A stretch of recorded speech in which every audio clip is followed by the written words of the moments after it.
Hey guys, welcome to Outlaw Edge. So what I'm working on today is the cop car, and I'll flip the camera around in a minute. But I think Aaron's gonna pick me up. We're gonna go out to the junkyard and move a bunch of cars and get another shop set up. That other shop burnt down, so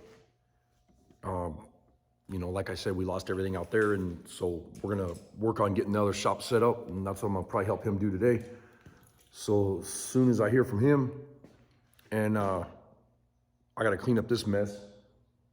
You see all the crap all over the floor. Just been busy as hell. I'm wiped out. Oh, the wiring harness on this cop car, trying to be real careful and take stuff off. And you don't want to clip wires because it's an actual harness. Stuff like the doors, I cut those. I'm not worried about the doors because I know what all the wires are. They go to the switches and whatever. But everything else, I mean, I couldn't believe it. Like I was telling Glenn Ridd, NZ Mopar Outlaw Customs, yesterday, I was telling him that all the wires that go to a car, normally they have a few wires that go underneath the seat to like your airbags and your switches for your forward and reverse, or your tilt or whatever on your seat. And this thing has like 10 million wires underneath each seat and just passenger seats and everything else. But the amount of wiring in this is just absolutely insane. I got there's a freaking hole in the gas tank. I thought I smelled gas, and I noticed that right now I'm looking, I thought the gas tank was good, but it must have rotted out with salt. There's a little spot right here where it's leaking. When I walked in the shop this morning, I smelled gas, and yesterday when I was grinding, I smelled gas, and I was kind of like, whoa, that's not cool. I don't need to burn down another shop. But there's glass and dirt and rocks and just crap all over the floor. So I'm gonna try to get a quick sweep up on the shop, clean up, put the tools away, start over. It helps a lot when I stop what I'm doing and then just kind of clean up the shop. So you feel like you're starting fresh. And I was gonna do it last night, but I didn't have anything else left. I was wiped out. Just been working a lot of hours and just so much going on, with the business and just personal life and everything else too. So I'm gonna try to do some filming today. I'll talk to Aaron about that. But you guys gotta respect that if we don't feel like showing stuff out at the junkyard and whatever, because it is private, we might not show stuff out there. So I'll kind of tell you guys about it if that's the case, but I don't know. There's a lot of stuff that I think I can film today, but we'll see what happens. And in the meantime, I'm gonna go ahead and flip the camera around and I'll kind of show you the state of the cop car.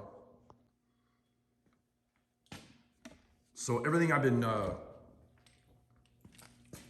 like the intake, I put tape over that. Just in case I do need to put it outside for a minute, I can roll it out, sweep up, and then bring it back in, and I don't have to worry about bugs, dirt, mice, dust, whatever getting in the intake. Everything you can see has been marked, like grounds and every clip that I pull off this thing. And the next thing I'm gonna do is I'm gonna pull the firewall or the cowl off this. I have to disconnect the master cylinder and all that. Steering column's gotta drop down, and I'm gonna cut the floor on the cowl and cut that across, get that out of the way. These are those seat wires. These are literally just under the seat.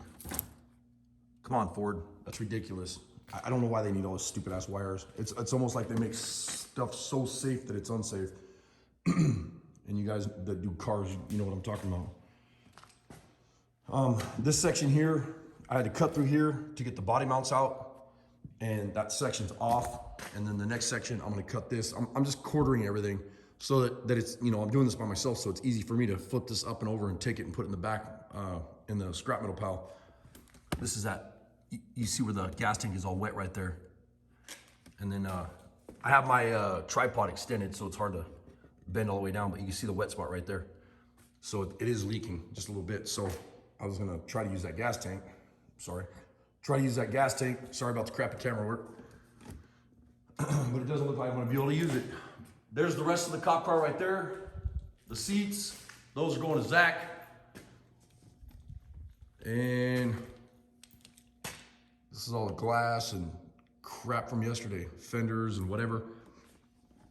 So I'm gonna get on it, get all this crap swept up because I keep stepping on rocks and nuts and bolts, and it's a mess. So I'm gonna go ahead and put some of these tools away. The welding tables are both just covered with tools, and the toolboxes too. But enough rambling on. I'm gonna go ahead and get on it, start getting something done. Might do some filming on this, might not. And like I said, if I get out to the junkyard today and I can do some filming, I will. We'll see what happens later. So nice out here right now. Getting ready to put the shop truck away.